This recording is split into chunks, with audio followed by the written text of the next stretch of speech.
Valleys are one of the areas where true professionals take their time in doing it right. The average valley gets loaded up with a substantial amount of water and can get backed up with ice and snow in colder areas. There are 3 methods to install in valleys, including the open, woven, and close-cut methods. First, we'll look at the woven valley. The woven valley should only be used with 3-tab shingles or slate-line shingles. This technique should not be used with GAF laminated shingles because of their thickness. So we'll install a woven valley with 3-tab shingles. Remember, valleys are a prime leak area, so it's important to be extra careful. That's why we require the use of Weather Watch or Storm Guard self-adhering leak barriers in all valleys to qualify for the Golden Pledge limited warranty. The woven valley is a very waterproof valley because it leaves no exposed openings and because the 2 sides of the valley are usually blended together seamlessly.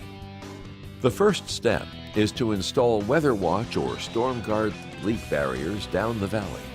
Then lay deck armor, Tiger Paw, or Shingle Mate deck protectors on the deck.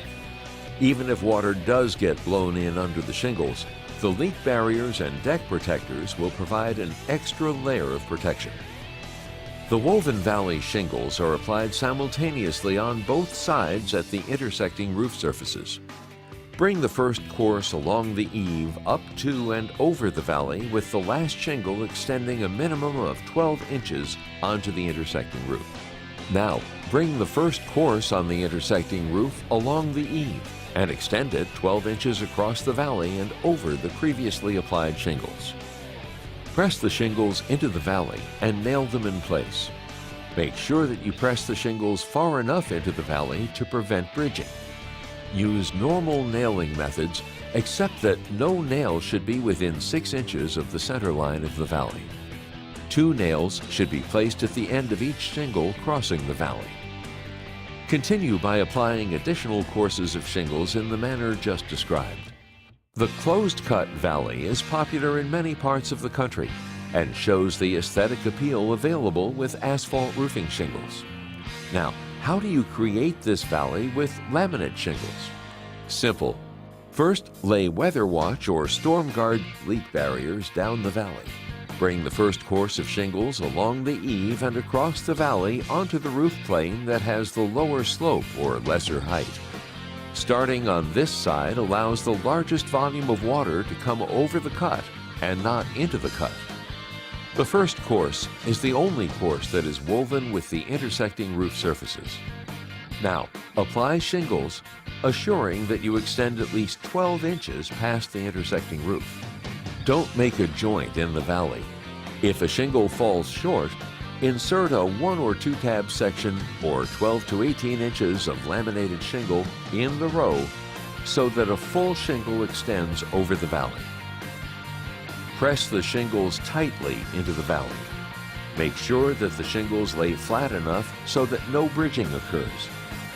Secure the shingles at the valley using normal nailing methods, but remember, make sure there are no nails within 6 inches of the valley line.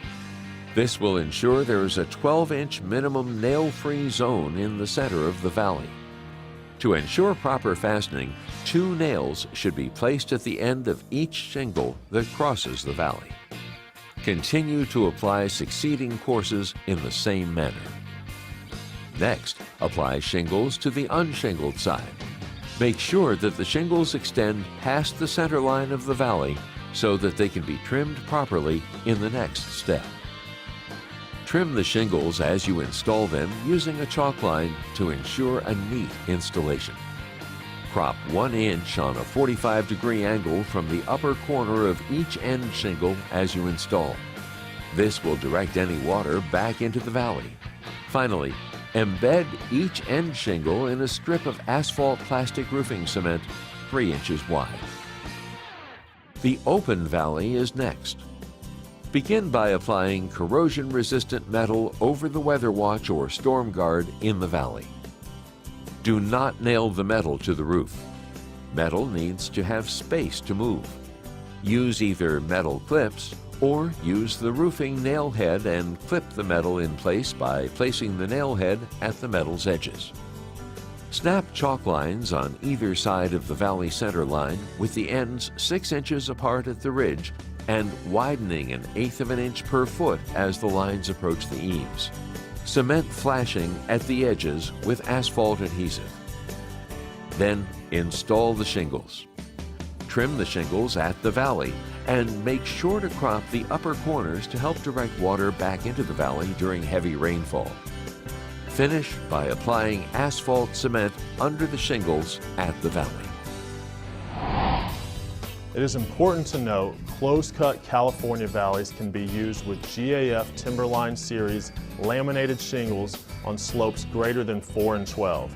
However, California valleys are not acceptable on Golden Pledge installations. For more details on shingle applications and specialized valleys like the California Valley, visit gaf.com.